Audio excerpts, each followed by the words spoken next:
Okay, let's look now at a method of factoring called factoring by grouping. And the key to factoring by grouping is it doesn't always work. If you have a polynomial with 4 terms, you should try factoring by grouping, but realize that it may not be useful in that particular case. So factoring by grouping is simply this. You arrange the terms, and there are actually 3 distinct ways to group the terms, but group 2 together and 2 together. Now if this doesn't work, you might want to try to rearrange the terms, but in this example you group these 2 together and these 2 together, and you say, what does 3x cubed minus 12x squared, what do those 2 terms have in common? And you factor that out. So in this case they have a 3 and an x squared in common. And since they have a 3x squared in common, you can factor that out, and that becomes x minus 4. Right? When you factor it out, you divide. So then 5x squared minus 20, you see what it has in common. It has a 5 in common.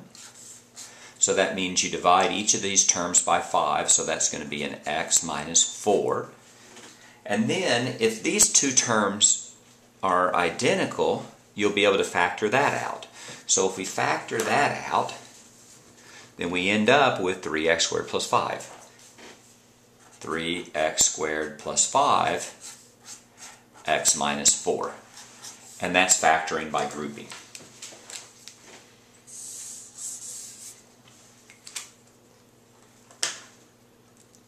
Let's look at another example.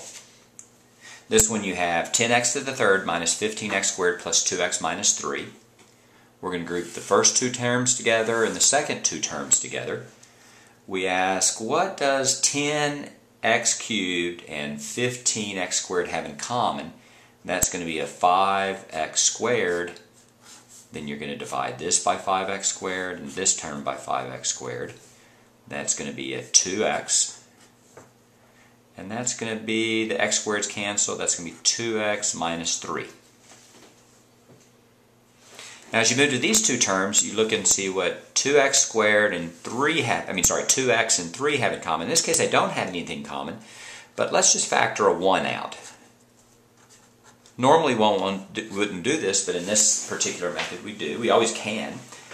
In that case, we have this term and this term are the same, so we can factor a 2x minus 3 out. When you factor 2x minus 3 out, you're left with a 5x squared plus 1. And that's your factored answer. Now, you want to be careful here. This term and this term should match. And if they don't match, either you can't factor by grouping or you didn't factor a large enough term out. Let's do one more example.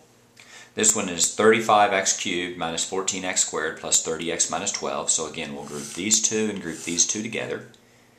This has 35 and 14. It looks like 7. It looks like it has 7x squared in common.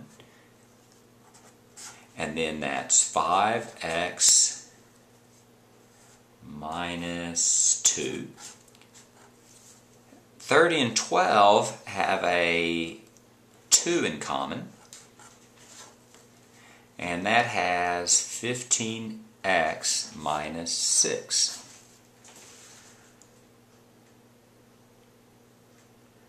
Now in that case, these 2 don't match, so it could be that you can't factor by grouping.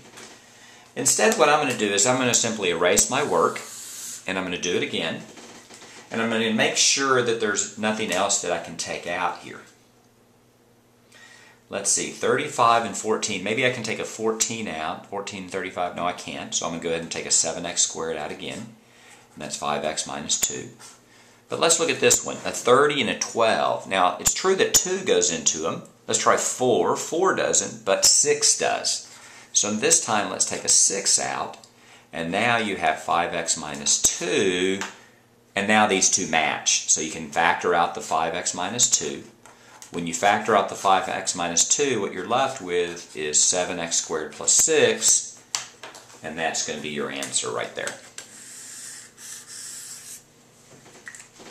And that's factoring by grouping. Now, in a later video with completely factoring, we're going to use this as the first step of a multi-stage process. But for now, this is factoring by grouping.